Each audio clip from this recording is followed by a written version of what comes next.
नमस्कार। मैं डॉक्टर हेमंत शर्मा।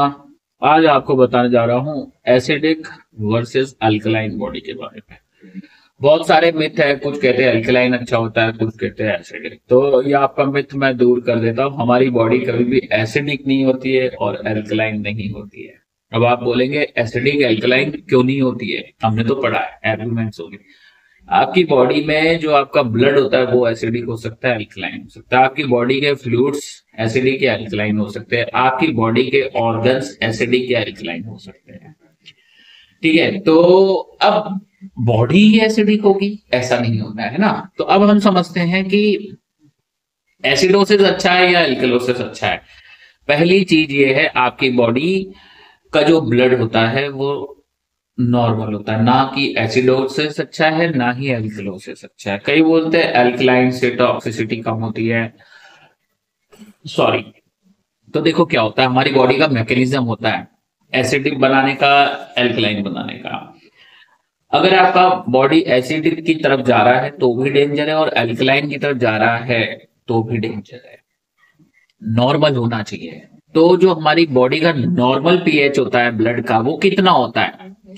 वो होता है 7.35 से लेके 7.45 तक। अगर 7.35 के नीचे है तो एसिडोसिस है, उसमें आपका बॉडी डैमेज होगा। 7.45 के ऊपर है तो एल्कलोसिस है, उसमें भी आपका बॉडी डैमेज होगा। तो क्या होता है एल्कलोसिस, क्या होता है एसिडोसिस, क्या ये अल्कलाइन वाटर का कॉन्सेप्ट चल रहा है दुनिया में, है ना, वो आपको समझ में नहीं आ रहा होगा। तो मैं आपको बताता हूं। पहले हम बात करते हैं रेस्पिरेटरी एसिडोसिस और एल्कलोसिस, इसके बाद बात करेंगे मेटाबॉलिक एसिडोसिस और एल्कलोसिस की। अगर है आपको तो उसको कैसे करेक्ट करें, उसका इलाज करना बहुत जरूरी है। इन टॉपिक पे मैं इंडिविजुअल वीडियो भी बनाऊंगा, पर मैं यहाँ पे सारे टॉपिक्स को कवर कर रहा हूँ। रेस्पिरेटरी एसिडोसिस कब होता है? जब आपकी बॉडी में जो CO2 होता है ना, कार्बन डाइऑक्साइड, वो नॉर्मल कितना होता है आपका CO2। तो जो CO2 नॉर्मल होता है उसकी रेंज हम बोलते हैं 35 से 45 के लिए। ठीक है, 35 to 45। अगर CO2 मैं बहुत तेज तेज सांस लूं तो CO2 बाहर जाएगा। तो CO2 क्या है? कार्बन डाइऑक्साइड क्या है? एसिड। एसिड बाहर हो गया तो ये क्या करेगा? Respiratory alkalosis. अब आपका बॉडी रेस्पिरेटरी एल्कलोसिस में जाएगा। इसके कारण क्या होता है? जैसे कोई एंजाइटी हुई, घबराहट हुई, पैनिक अटैक आया, सीवियर हाइपर वेंटिलेशन सिंड्रोम में बार बार तेज सांस ले रहे हो, किसी फीमेल को प्रेगनेंसी है या आपको दर्द हो रहा है तेज तेज सांस ले रहे हो, या कोई आपको चोट लग गई है, या फिर सीवियर एनीमिया है, लीवर डिजीज है, या प्रोजेस्टेरोन हार्मोन ज्यादा है, ये सारे कारण होते हैं आपको रेस्पिरेटरी एल्कलोसिस के। मतलब अब CO2 आप तेज तेज बाहर सांस लोगे तो CO2 बहुत रैपिड बाहर फेंक दोगे, तो उससे क्या होगा? आपका बॉडी अल्कलाइन में जाने लगेगा। तो वो डेंजर है बॉडी के लिए। एक होता है एसिड, रेस्पिरेटरी एसिडोसिस। इसमें क्या होता है? बहुत धीरे धीरे सांस लोगे, रुक रही है सांस, सांस छोड़ने में दिक्कत हो रही है, धीरे रेस्पिरेटरी रेट कम हो रहा है, तो उसको बोलते हैं हम रेस्पिरेटरी एसिडोसिस। ये कब होता है? जैसे मरीज को अस्थमा है, सांस लेने में डिफिकल्टी, COPD है, अल्कोहल ले लिया, एम्फेटामाइन ले लिया, तो रेस्पिरेटरी मसल्स में प्रॉब्लम हो रही है। एम्फाइजीमा हो गया, निमोनिया है, या स्लीप एपनिया है, सांस लेने में दिक्कत है, धीरे धीरे सांस ले पा रहे हैं, प्रॉपर सांस नहीं ले पा रहे हैं, तो आप रेस्पिरेटरी एसिडोसिस में जाएंगे। ये भी डेंजर है बॉडी के लिए। नॉर्मल क्या है? जो मैं नॉर्मल सांस ले रहा हूँ, बात कर रहा हूँ, या आप ले रहे होंगे, वो नॉर्मल है, उसमें बॉडी डैमेज नहीं होता है। इन दोनों चीजों में बॉडी डैमेज होता है। इन दोनों को कैसे करेक्ट करें, इन दोनों को कैसे ट्रीट करें? ट्रीट द कॉज, जो भी कारण है उसका इलाज करो, आप ठीक हो जाओगे। अब बात करते हैं metabolic acidosis versus metabolic alkalosis. इन सबको मैं कंबाइन करके भी बताऊंगा बॉडी कैसे काम करती है, कैसे ये ठीक करती है अपने आप बॉडी। तो मेटाबॉलिक एसिडोसिस क्या होता है? जब आपकी बॉडी से जो बाइकार्ब्स होते हैं ना, जिसको हम बोलते हैं 22 से लेकर 26 तक नॉर्मल रेंज होती है मिलीफिलेट पर लीटर, तो ये नॉर्मल है ना। मेटाबॉलिक एसिडोसिस कब होगा? जब आपकी बॉडी से बाइकार्बोनेट्स ज्यादा निकल जाएंगे। बाइकार्बोनेट्स कौन निकालेगा? किडनी निकाल देगा।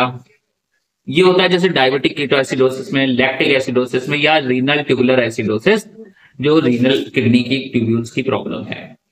तो ये भी डेंजर है। और उसके अलावा मेटाबॉलिक एल्कलोसिस होता है, जब आपकी बॉडी में ज्यादा से ज्यादा बाइकार्बोनेट एब्जॉर्ब होते हैं तो भी बॉडी डैमेज होने लगता है, जैसे कि लॉस ऑफ स्टोमक एसिड, पेट में एसिड का कमी होना, या एंटासिड बहुत ज्यादा ले रहे हो आप, पीपीआई ले रहे हो, पेंटाप्राजोल, ओमेज, रेंटेक वगैरह ले रहे हो, या डायूरेटिक्स ज्यादा ले रहे हो, तो आपकी बॉडी मेटाबॉलिक एल्कलोसिस में आती है। हाइपोकैलेमिया, पोटेशियम का कमी हो गया, हार्ट, किडनी, लीवर फेलियर है तो मेटाबॉलिक एल्कलोसिस में जा सकते हो। ये सभी चीजें डेंजर है।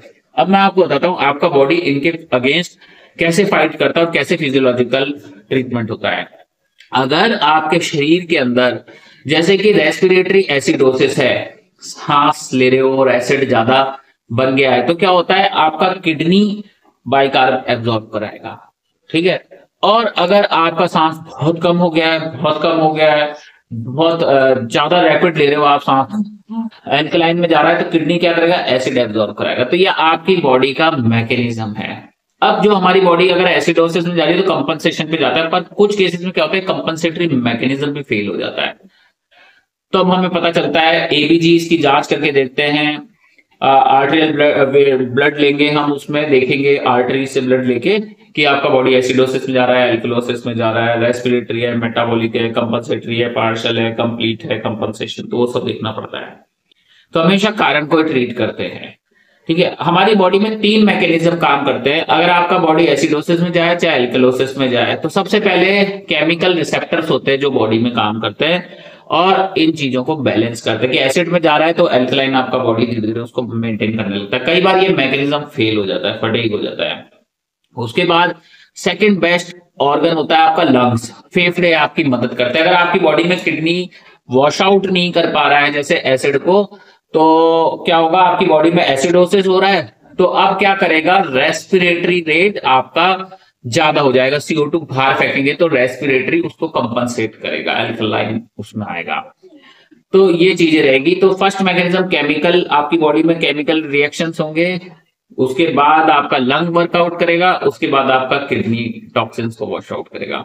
तो कभी भी ये ना सोचे कि मैं अपने बॉडी को एल्कलाइन बना लूं, एसिडिक बॉडी है, ये ऐसा कॉन्सेप्ट जो होता है ना वो बीमारी के कारण होता है, हो सकता है, पर हमेशा कारण को ट्रीट करते हैं। अगर आपको भी ऐसी समस्या रहती है, आपकी भी जांचों में ऐसा कुछ आता है कि आप respiratory acidosis, respiratory alkalosis, metabolic acidosis या मेटाबॉलिक एल्कलोसिस में है, हो सकता है आपके एबीजी में फाइंडिंग्स आई है या आपके किसी रिलेटिव जानकार की है, तो व्हाट्सएप नंबर मेरा इस वीडियो के डिस्क्रिप्शन में, कृपया डायरेक्ट कॉल ना करें, व्हाट्सएप पे जाए, मैसेज करें। और आपको इससे रिलेटेड कोई मिथ है, कोई क्वेरीज है, क्वेश्चंस है, तो अपॉइंटमेंट के लिए व्हाट्सएप नंबर इस वीडियो के डिस्क्रिप्शन में, कृपया डायरेक्ट कॉल ना करें, व्हाट्सएप पे जाए, मैसेज करें। अब मैं इन बीमारियों को, इन टॉपिक्स को अलग अलग वीडियो में बनाऊंगा, जैसे मेटाबॉलिक एसिडोसिस पे अलग बना दिया, मेटाबॉलिक एल्कलोसिस पे अलग बना दूंगा, रेस्पिरेटरी एसिडोसिस पे अलग, रेस्पिरेटरी एल्कलोसिस पे अलग, तो उससे आपके कॉन्सेप्ट और क्लियर जाएंगे। ये मैंने एक सिंपल बेसिक बताया है। वीडियो अच्छा लगता है लाइक करना ना भूले, चैनल पे नए हैं तो सब्सक्राइब करना ना भूले। थैंक यू, धन्यवाद, गुड बाय, नमस्कार।